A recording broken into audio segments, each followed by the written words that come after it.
Salut les amis et bienvenue. Les missiles qui se sont abattus ces dernières heures sur la capitale ukrainienne, on les appelle les missiles Iskander.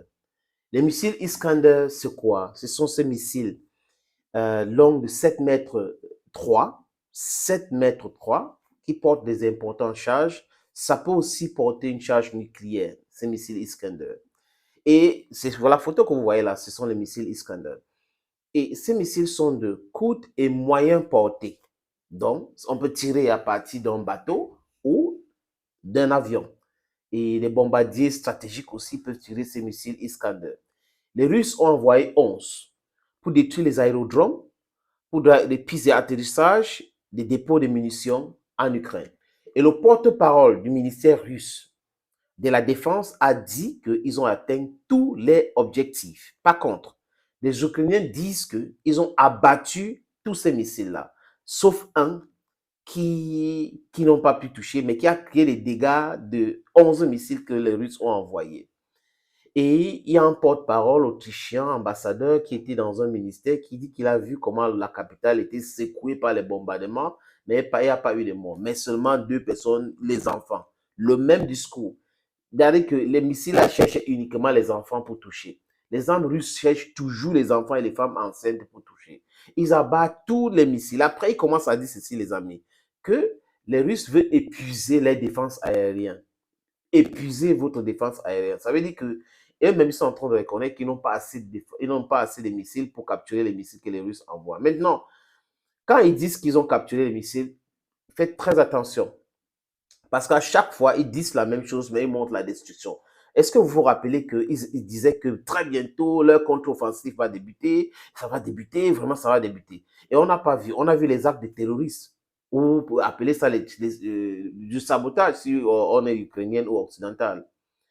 Et l'attaque de Belgorod où les dissidents russes ont été armés pour entrer en Russie avec des armes américaines.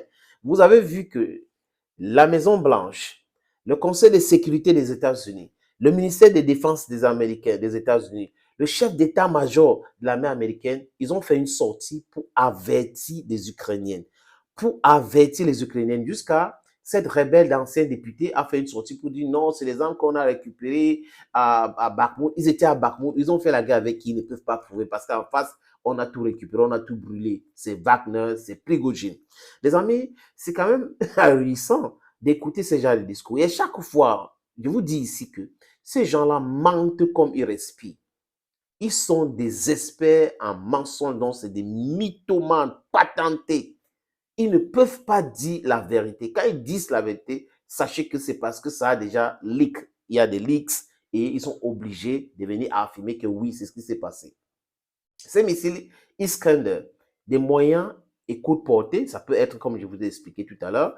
J'ai aussi pris connaissance de ces missiles-là. Je ne suis pas expert militaire, mais j'ai lu les caractéristiques de ces missiles, qui est à 7 mètres et tout cela. Et les Russes, au début de la guerre, ou avant le début de cette opération militaire russe, c'est comme ça que les Russes appellent ça, les Ukrainiens la guerre, et le monde entier la guerre, avaient parlé de ces missiles et différentes caractéristiques. Est-ce que ce n'est pas les tests pour dire, OK, bientôt nous allons vous envoyer certaines armes? Les Américains disent que les Russes veulent envoyer les armes chimiques et tout ça, l'arme nucléaire et autres, mais ils n'ont pas des indications que c'est en train de c'est imminent. Mais les faucons aussi en Russie pensent qu'il faut en finir, il faut utiliser les autres armes les plus puissantes de la Russie parce que jusqu'à présent, ils disent qu'ils n'ont pas encore utilisé cela. Et apparemment, en face, on sait que les Russes n'ont pas encore utilisé cela. Leur contre-offensive ne débute pas. Pourquoi? Quelle est la raison, les amis? C'est très simple. Parce que les missiles que les Russes envoient là, c'est détruire les dépôts d'armes aussi. Donc, ça veut dire que les dépôts d'armes ont été détruits, non pas la capacité de lancer quoi que ce soit. Et les Russes ont amassé des troupes tout au long des différentes frontières ukrainiennes aujourd'hui, en train d'attendre. Dès qu'ils vont démarrer d'un côté, les Russes vont aller de l'autre côté et ça va aller vite. Donc, ils sont en train de réfléchir. Tout le monde est en train de réfléchir. L'Inde est en train de réfléchir avec eux comment faire pour mettre un terme à cette situation. Il y a des villes à l'ouest de l'Ukraine qui a été déjà encerclée après Bakhmut. Vous voyez qu'on est en train d'aller vers l'escalade à escalade. Et les Russes pensent qu'ils vont aller jusqu'à la frontière polonaise. Pendant ce temps, les Occidentaux sont en train de dire on va soutenir l'Ukraine jusqu'à récupérer les territoires, tous les frontières de 2014. Et en même temps, l'état-major américain dit que ça sera très difficile, ça sera long si tel est le cas aujourd'hui et que les Russes ne peuvent pas gagner cette guerre. Mais en face, pas en face tellement même, dans leur propre camp, il y a Viktor Orban qui a dit l'Ukraine ne pourra jamais gagner une guerre contre la Russie. Donc ça veut dire l'OTAN, les États-Unis, tout ça réuni ne pourront jamais gagner une guerre contre la Russie. Qu'est-ce qu'il faut faire maintenant? Paix, paix, paix, négociation, négociation, négociation, les amis. En fait, quand vous voyez les Russes disent qu'ils ont bombardé les aérodromes et tout ça, c'est parce qu'on est en train de vouloir leur livrer les F-16. Et les Russes veulent détruire les moyens ou là où on peut décoller ces avions-là. C'est là où il faut commencer. Donc, vous voyez la réflexion des Russes. Ils ne sont pas bêtes quand ils font leurs choses. Ils savent que si ça arrive là, sûrement dans les forêts, dans les conteneurs, ils vont mettre ça là-bas pour que ça arrive. Quand ça va arriver là-bas, ils vont commencer à décoller quand s'ils n'ont pas les aérodromes, ils vont décoller comment? Donc, c'est jouer avec le feu, toujours avec, surtout avec des gens qui ont la capacité de nuisance, comme les Russes, qui ont compris qu'ils vont aller maintenant vers une guerre d'usure.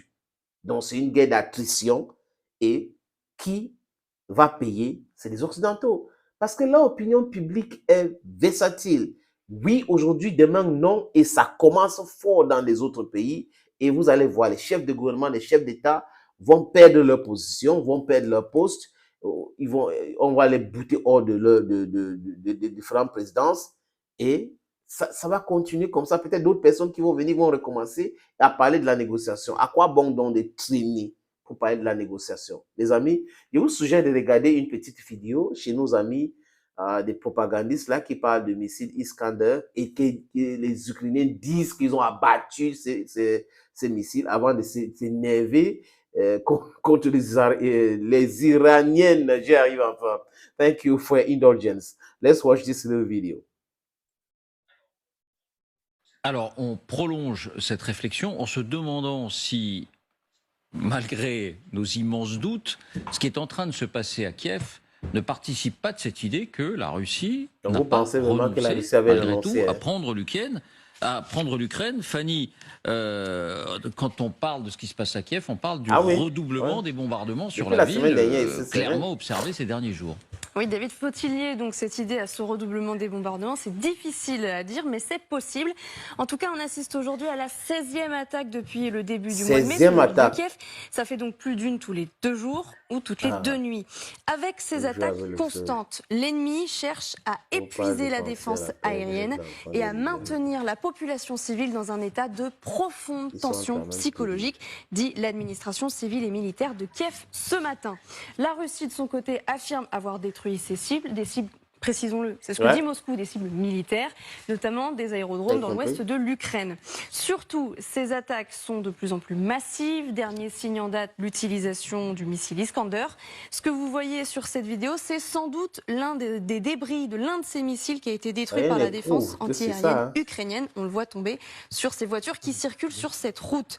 Rappelons que les missiles Iskander, ce sont des missiles de plus de 7 mètres de long qui vont à 6 à 7 fois la vitesse du son, avec une portée qui peut aller jusqu'à 500 km et une précision de 5 à 7 mètres. Des missiles qui, précisons-le aussi, peuvent transporter des charges nucléaires. Bref, une arme redoutable. Eh bien, 11 Iskander auraient été lancés sur Kiev et abattus ce matin. Merci Fanny. Voilà, aurait été lancés. Les Russes disent qu'ils ont lancé. Elle prend ça aux conditions, aurait été lancé. Et les Ukrainiens disent qu'ils ont abattu. Elle, vraiment, c'est l'information, c'est la bonne information. Donc, les Ukrainiens ont abattu les missiles Iskander.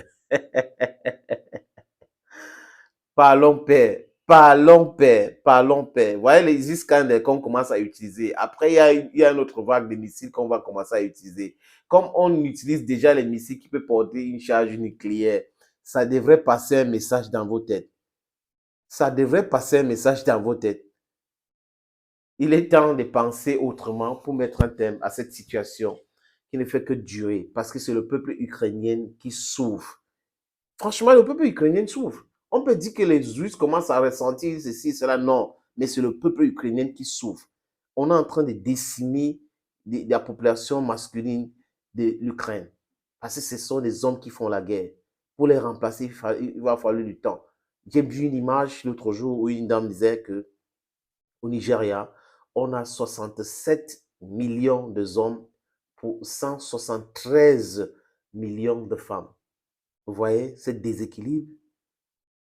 Donc, si des gens disent que, ou les filles disent qu'on a une relation, on est dans une relation sérieuse, monogame, c'est des purs mensonges. Si 173 millions de gens disent ça, alors qu'on a seulement 67 millions d'hommes, sachez qu'il y a un problème. Donc, en fait, il y aura un grave problème de population demain en Ukraine. Mais il ne faut pas continuer à encourager cela en disant on va vous envoyer les armes, on va faire ceci, vous allez vous riposter, vous allez vous battre. Ils sont là en train de se battre, en train de s'épuiser dans leur propre pays. Il y a la guerre du gaz, il y a la guerre de ceci. Si regardez Zelensky qui est arrivé au pouvoir très jeune. Regardez la lutte de Zelensky. Il a vieilli en quelques mois parce que la situation n'est pas du tout bonne. Dear friends of the West, dear bloggers who are pro-Ukrainian, who are pro-West, try your utmost best to start talking about negotiation. It's important. Thank you for watching. God bless you. Bye-bye.